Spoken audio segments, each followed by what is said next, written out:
Welcome to Virtual Concert Hall's live programs. Thank you for joining us. My name is Jennifer Savage, and I will be your host for today's show. Today, we will be exploring the art of discernment as it relates to your lives, our lives, experiences, and anywhere from the lens of musician, artist, manager, performer, and all the way down to eye level of the crude and unfiltered human being. Who has discernment? And why is it necessary? There is no one-size-fits-all answer, and this could leave you with more questions than simple answers, but it's more real that way, and that's what we're here for.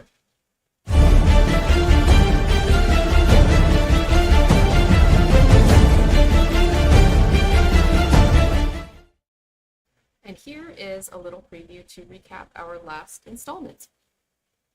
We'll be exploring the topic of stop, look, and listen. Oh, sorry. Okay, that's and beautiful. What is that? So what is the origin of the phrase? The first time I heard it, I go into the crosswalk and the lady goes, stop, look, and listen. And I go, Oh my what? God. That's all-purpose phrase, in a way. Yeah. What does stop mean? Moving too quickly through life, and we're in a hurry. Stop what you're doing. Listen to what's around you. Be sensitive to all the input, negative, positive, whatever. Mm-hmm. Look around you and listen to your colleagues, listen to your advisors, listen to, every president has a cabinet, right? Stop, look, and listen. Have you ever done it?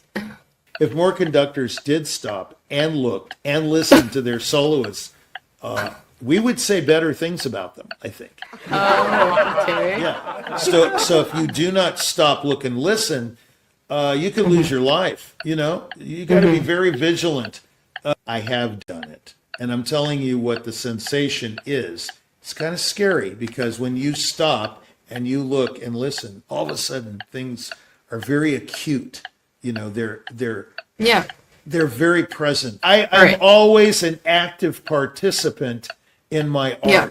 I do not hand it over to somebody. Whereas if you just talk through the day and all you do is talk, you're not sensitive to anyone else's opinions or ideas or anything. You're just talking.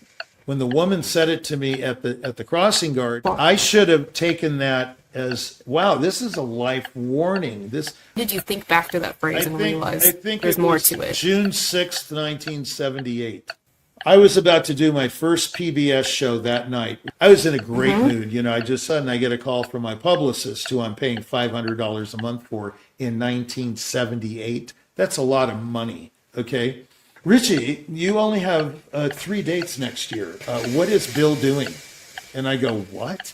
All these big gigs all over the place, and now I have 3 dates next year? My world just came to a crashing halt.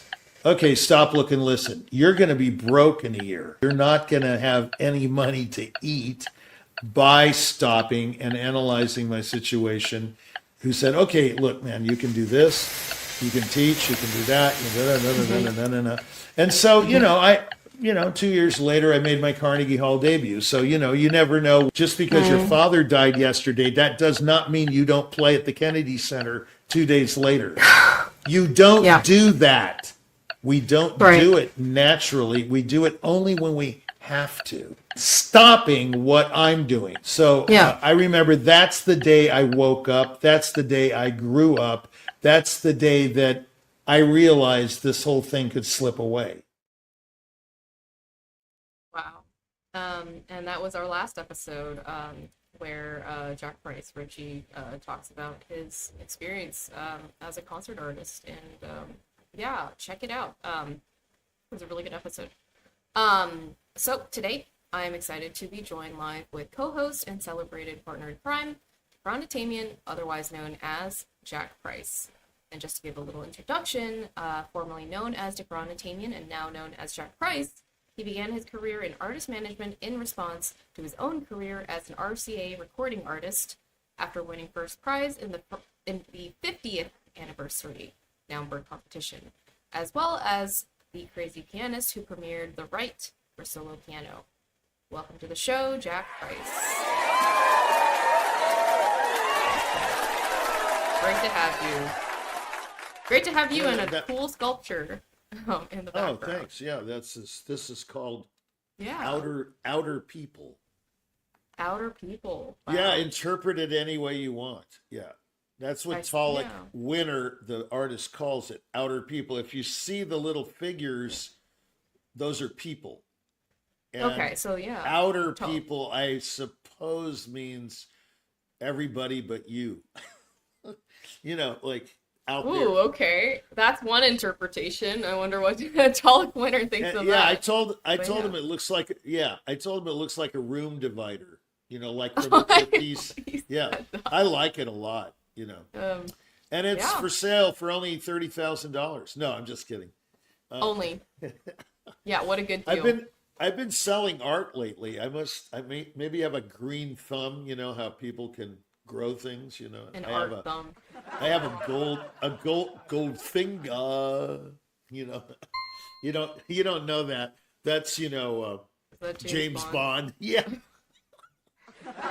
Pretty good. Okay. Yeah. Anyway, outer.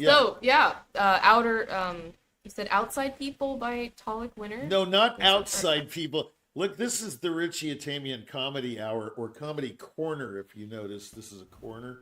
Yeah, we should do a stand-up thing here once in a while. As a matter of fact, I think you'd be good for that. Yeah, like for 5 minutes, let's just try it out and have some write-ins and see. Hey, come on, Atamian, go home. You're not a comic, or hey, that's really good.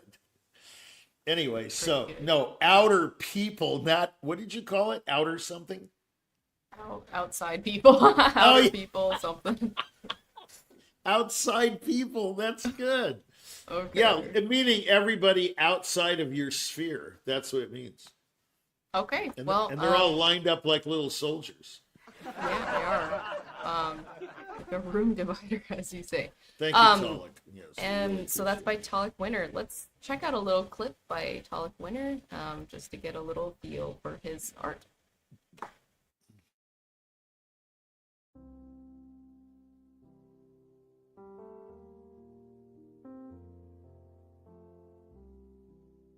Connection to me is, to my understanding, is like a rough diamond waiting to be polished to show its real facets. People look at connection in many ways than just communicating between each other, also connecting to animals, to nature, to the universe, to the stars. We connect in many ways than one as people. And to me, that's the uniqueness of the word connection.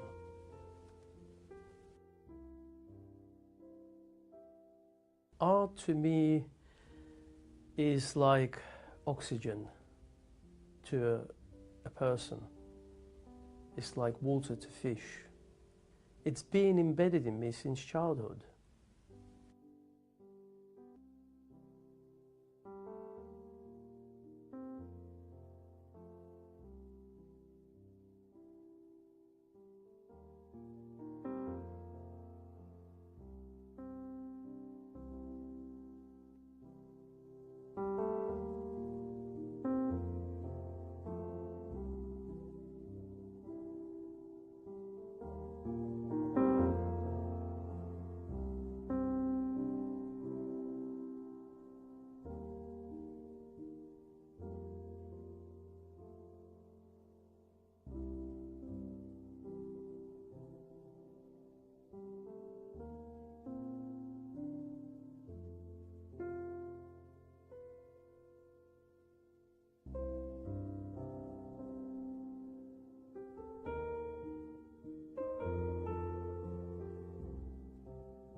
Ripples of life is life itself. We're born, we live, and we pass it on to the next generation. To me, that's the ultimate ripples of life.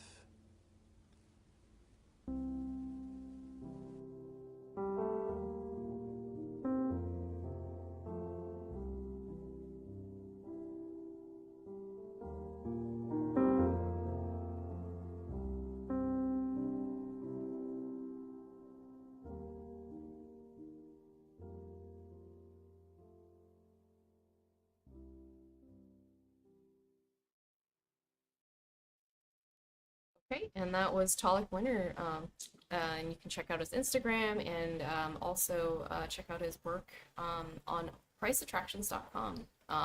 It's really cool that we have all these rotating works of art behind in the background. So yeah, if they speak to you, check them out.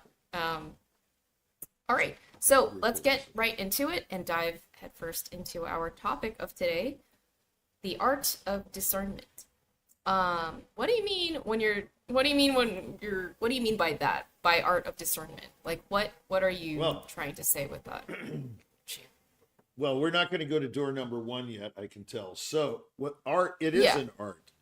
The reason I brought this topic up is I'm always shocked. This goes to door number 1, who has discernment. But nevertheless, do you want to go right into door number 1? Yeah, let's just have door number 1. Let's go right into door number 1.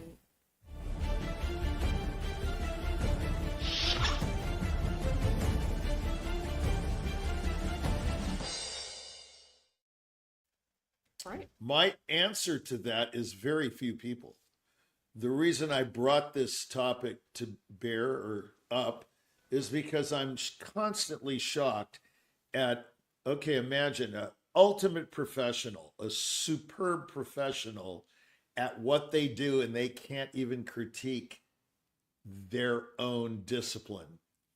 So I'll give you an example in music, since we're trying to relate this all to music and what we do here in management. Yeah, as musicians. I know an artist who's absolutely sensational. I won't tell you the name, I won't tell you the gender, I won't tell you the instrument. But this person cannot tell if anyone else is good. To this person, everyone's phenomenal. And I say to this person, oh, you're kidding, right? You're so superb, yet you think blah, blah, blah. And it's a big name that, in my opinion, can't play Come to Jesus in whole notes. And so this person goes, oh yeah, it's fantastic. I won't say he or she. It's fantastic, meaning it, the person. They're fantastic. It's fantastic. Yeah. I mean, I am constantly shocked. This is way beyond everyone's got an opinion. This is not walking out of a concert hall and saying, oh, I think that was great. And the next person goes, oh, that was repulsive. I'm not talking about difference in opinion. I'm talking about someone who absolutely can't tell if anything's good or bad. Anyone else specifically? Yeah. Yeah, especially, it's like I'm a pianist, right? So I go to hear a pianist. I feel I could judge them, and I feel I have good judgment, you know? Right. But when I Right. talk to these people that are, I'm telling you, this one person is so sensational at their art, but they have the worst possible discernment. So discernment is an art.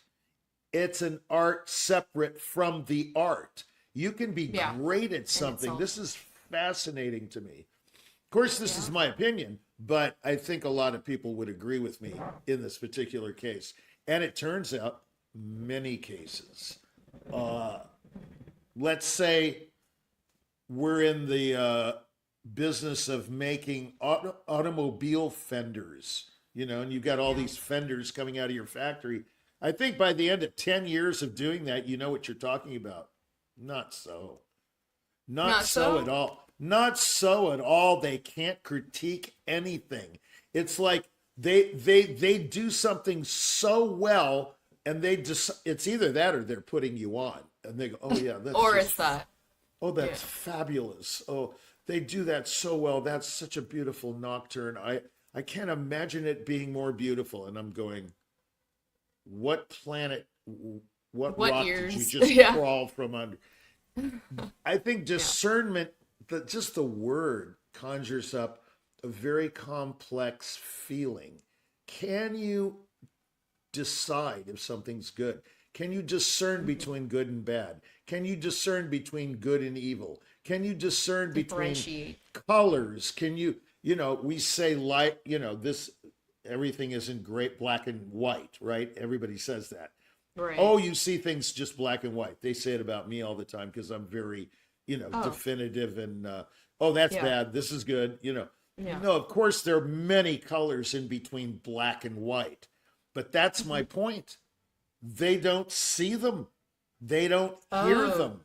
The Yeah. levels of sound, the levels of eye perception or color, or, I mean, I had a friend who just passed away, and he said, there are many levels, and he would always raise his hand, you know, and keep There are raising many it. levels. There are many levels of anything, of pianism, of musicianship, of Yeah. judging whether someone's lawful or not. I mean, look at lawyers. I mean, there's such an array of talent there, or lack of, it's beyond belief. Doctors, I'll walk into a, just in terms of diagnostics. I walk Right. into a doctor, and I know there's something wrong with me, right? And I can feel, I know it. And they go, I don't know exactly what that is. And I'm thinking, you're a doctor. I'm a pianist. I know what I have. So this idea of discernment is in the eye of the beholder.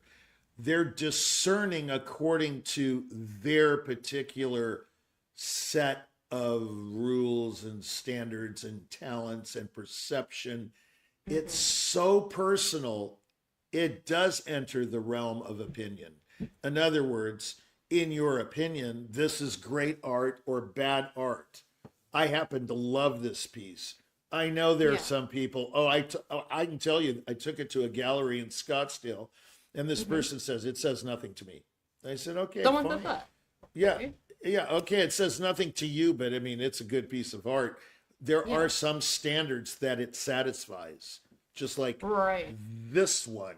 So they weren't able to discern any connection to it or any opinion. No, I mean, I think They said nothing. it's very clear what is good and bad.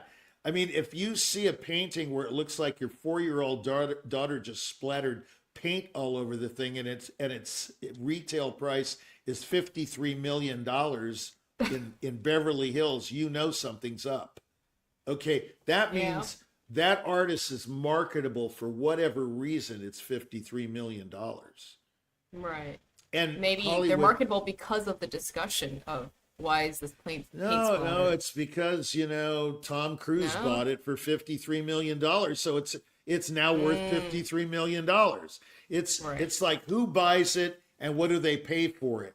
I mean, I sold a piece of sculpture the other day for $15,000, a gorgeous piece by this sculptor, Michael Yeah. McLeaf. It could have sold for 200,000 to the right buyer. It's all in the buyer. Okay, so it's And- who bought it and- for how much. Yeah. And do they buy it? Get it? You know, do they get it? Do they buy it? Are they buying your line of Right. blankety blank, or is it really worth something? I mean, this is a fascinating topic. The art of discernment. Think about it. It's an And we're art. talking about art here, yeah. Well, look, So, you have an literally. audience, right? You have an Yeah. audience like you're playing a concert. These people in the audience, these 3,000 people in a big hall, they need to have the art of discernment. But what do we do? We play for people who, oh man, you know, I just got off my meeting with the car dealer, and you know, they're walking into the hall at 8 o'clock. All they want to do is be transported out of their heads. They want to get out of themselves during Well, the concert. yeah. They're not really discerning, is this No. a great Dvorak cello concerto? They just want to be, you know, Right, liberated so that- from their petty little thoughts during the day, their little stuff. I mean, you know? it's human. I mean, you're not going to always be, on your toes every moment, right? Not every person is like that. But this gets into like active listening, and the art of discernment. I want to kind of get a little bit into this. It takes some effort on your part, right? Like you're talking about the Yes. art of discernment. It's its own skill set almost to be developed, and wow. you're saying it's separate from a person's art or their skill or whatever it is, their field, right? Well, so isn't that how do you fascinating? do that, Yeah. right? Oh. Yeah, like how do you How do get it? into You how do clear your mind before entering the concert hall, and you stop thinking about that deal you just made. Oh, I sold that car for 4,000 less. I shouldn't have done that. Or my babysitter's doing this, and I wonder if they're going to do the right thing with my baby. Get all that junk out of your head, ears, whatever, and go into the hall and discern and decide. This is good. This is bad. This is mediocre. This is sensational. It Levels. has to be done. with the hand? It has to be done. Otherwise, oh yeah, everybody's incredible. I mean, I could, get into names and stuff. All my life, I've That's been okay. fascinated by. One time I went to a concert of a very famous pianist, and the critic was there, who was my student. The critic at the Austin American Statesman. I hope he's not listening to this, Yeah. but I won't name his name. This Yeah. guy, he's still alive. I know he is. Yeah, a critic This that guy- was your student. He come. Okay. The Yeah. critic was my student, a piano student. He comes Yeah. up to him and say, "Hey, Richie, what did you think?" I said, "I thought that was garbage." And he puts in the paper the next day. Well, I talked to someone last night who said it was just so boring they were falling asleep. That person needs a long nap. He put it in the paper. I mean, look, this guy couldn't tell you the difference between Frosted Flakes and Kashi, or whatever that's called, that stuff, that puffy cereal, What? that airy stuff. Crispies or something. Kashi, isn't it called? Yeah. I don't know. Yeah, Lucky it's one of these Charms. new age. No. The other one's Lucky Charms. yeah.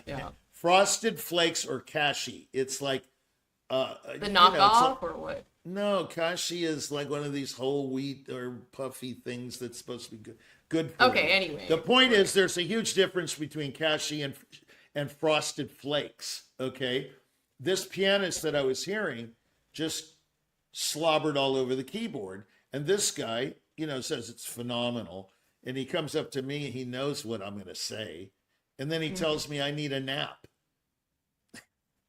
You I think just- he was I'm- talking about you? Yeah, he was talking about me and the critique that I need a nap because I didn't think so-and-so was so phenomenal. The program was number 2 Beethoven, Appassionata, Intermission, Chopin Preludes. I mean, if you're going to play a program like that, you better be on your toes. Because right. Those are I some. mean, Yeah. Yeah. Everyone knows that. Yeah. Yeah. it was All the right. worst performance of those 3 pieces I had ever heard, except for basically bad students. And so this guy was just enthralled with it. This is the art of discernment. Can you tell the difference between great art and mediocre art and okay art and excellent art and Yeah. superb art. There are many levels. Discernment hand is gestures. everything. Right. Everything. But how? So How do my you answer develop to a this door spectrum? number one, Right. how do you Yeah. develop it? It's easy.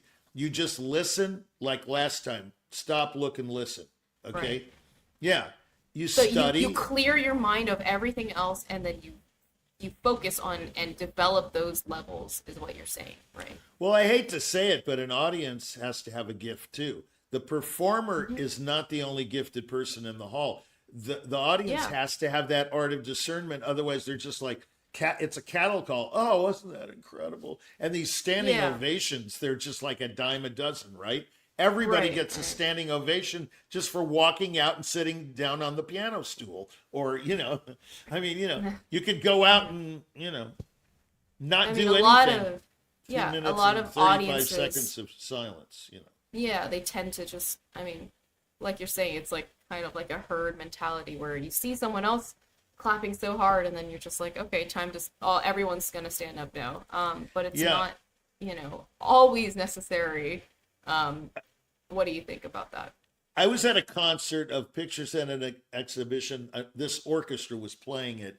It was absolutely horrendous, and everybody was falling asleep.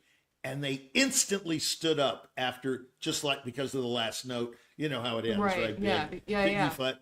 Okay, crashing ending. They stood up just because it was loud. But Just 'cause it was loud, I watched everybody in the hall. They were all asleep, picking their nose and doing all kinds of stuff. I mean, come on. Right. I mean, right. playing around with their ears, putting pencils in their nose, like in an Yeah. appropriate structure. Yeah, I mean, it was just Yeah. ridiculous. They were so bored, and they stood up like Okay. soldiers, boom, just because it was the end of the 'Cause piece, or they Yeah. wanted to get to the parking lot before you. I Okay. mean, Right.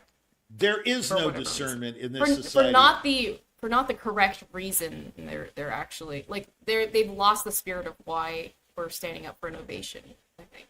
Right. For a standing ovation. I don't know if they've lost anything. I don't know if they had anything to begin with. The answer is, who has discernment? Practically no one. There are no standards anymore. It's very difficult to find someone that's not going to critique something. They're going to go, oh, that's gorgeous.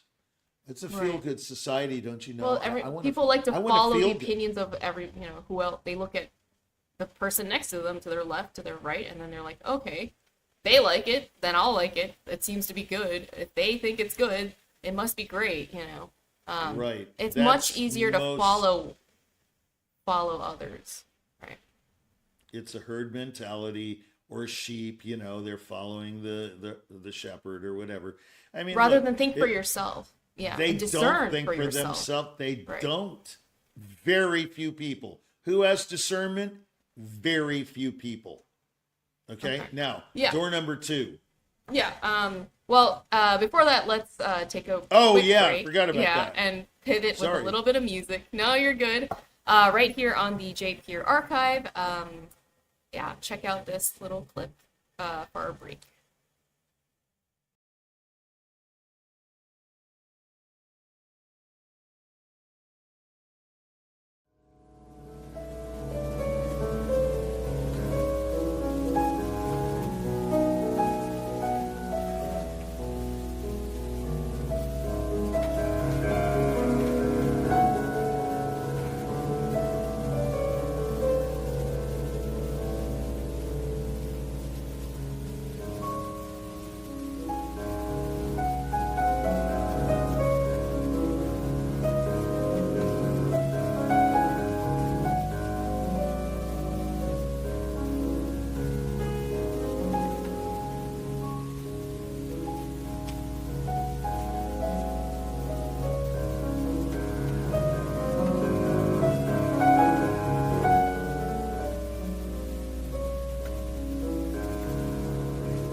and that was one of our clips featuring pianist Frane, otherwise known as Jack Price. Richie goes by many names. Otherwise known as many other names. That piece is interesting. You know, a lot of people don't think Chopin wrote that. Opus 27, number 1, the C-sharp minor. Oh. They think a student wrote it. That's the rumor. Isn't that weird? Really?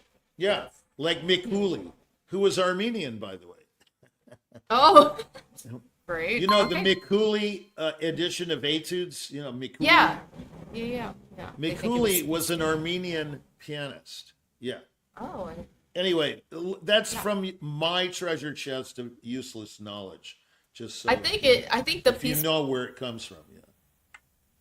I think it goes well with the art of discernment, though. It's kind of like a haze, and you know, it's like the precursor to when you figure out those levels of discernment. You know, you're trying to weave your way through, and it's still murky. This is a very difficult work because of the wide space between the hands and the notes, and they're all over the place in the bass. And then you have the middle sections, quite difficult to pull off the piece. Pretty expansive, Yeah, I remember studying it. Reminds me of Rachmaninoff a little.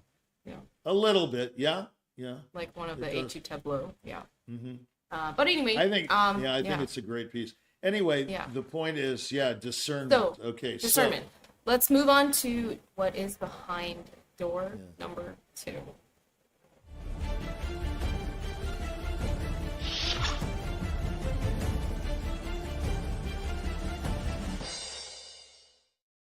Okay, I'm sure you have a lot to say there. Why is it necessary? Because it must be. There must be discernment. Otherwise, we're all equal. It's like living in the Soviet Union, the old Soviet Union. Otherwise, we're all equal. No. Come on, equality. We're not. There's no equality. I'm sorry. You know, shoe factory A made 2,500 shoes last year. Now, all you little shoe factories out there have to do the same this year. That's the propaganda in old Soviet Union. I heard it on the radio when I was being driven somewhere in Moscow from one rehearsal to another. I said, what's going on the radio? And the guy told me, it's all propaganda. While you were touring during the Soviet Union era. They put all this propaganda on the radio saying, now, look at this guy over here. He did such a great job. Now, all you other little guys have to do the same thing.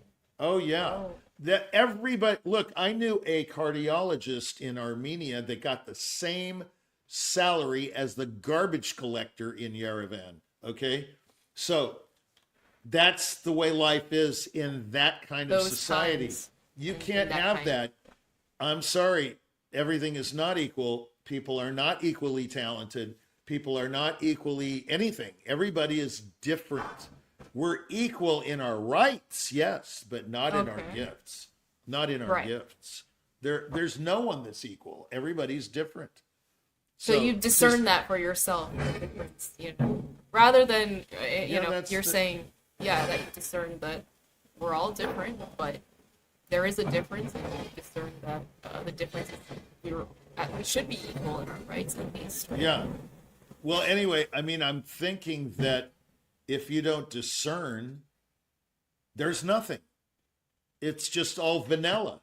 It's all milk toast. It's all homogenized, like a bottle of milk. You know how the milkman used to deliver, you know, you see it on Leave It to Beaver, and, you know, the milkman comes in and puts the milk in the little crazy box. And it's all white. It's all nothing. You know what I mean? Yeah. It's all one monotonous thing. Yeah, it's just one monotonous thing. If you don't discern, then everything is the same. I mean, we're all great. We're all bad. We're all this. We're all brown, or, you know, I mean, come on. There's so many differences in the world. So why do we need it? Right. Yeah. We need it in order to see. To see the differences. I mean, do you know the difference between a live oak tree and a cactus? Pretty sure, yeah. You have to discern. The live oaks in Texas are incredible. That's why I bring up the live oak. I used to live in Austin Yeah, these Really? live oak trees are fat.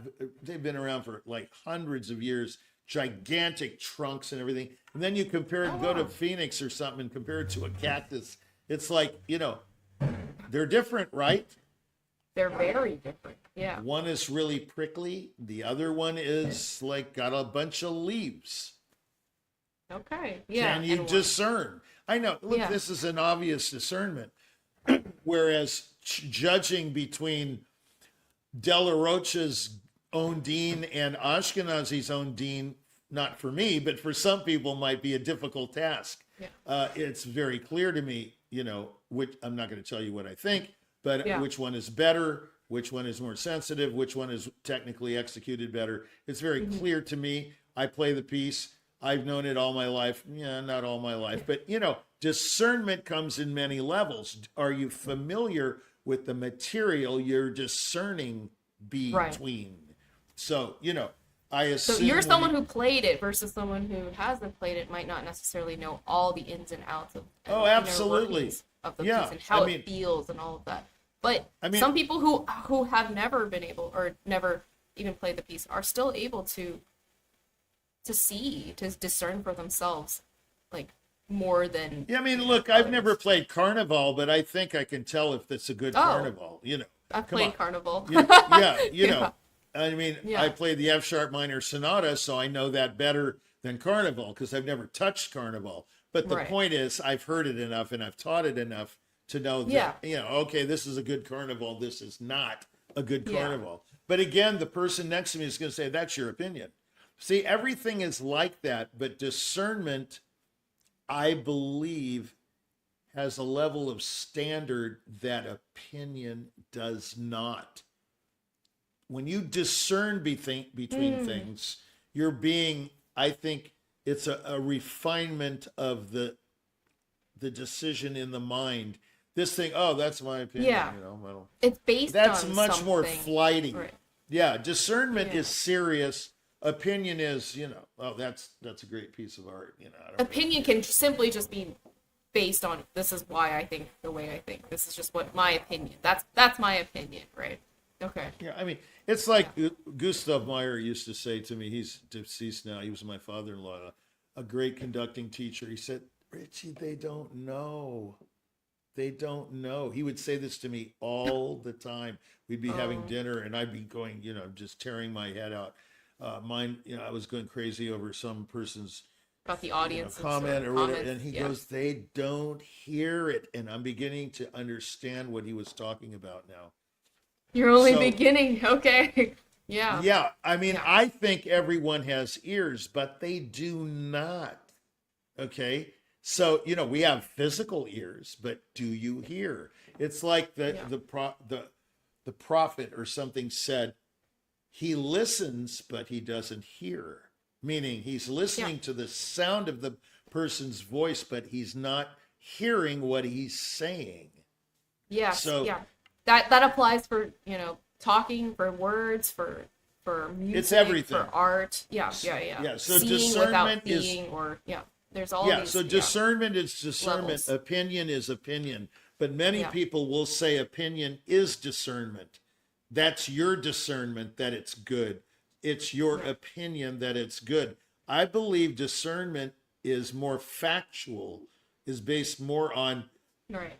rules and things that need to be there for it to be good. You see? Right. Yeah. Because everything can't be good. Everything can't be great all the same. Right. Okay. I don't Yeah. believe so. Yeah. All That's right. it. That's it. Yeah. That is the art of discernment. I want to thank you so much for being with us on the show, Richie. No it was problem. great getting into your definitions. We're done with plug here. Awesome. With that, the time is right. I think we got to go.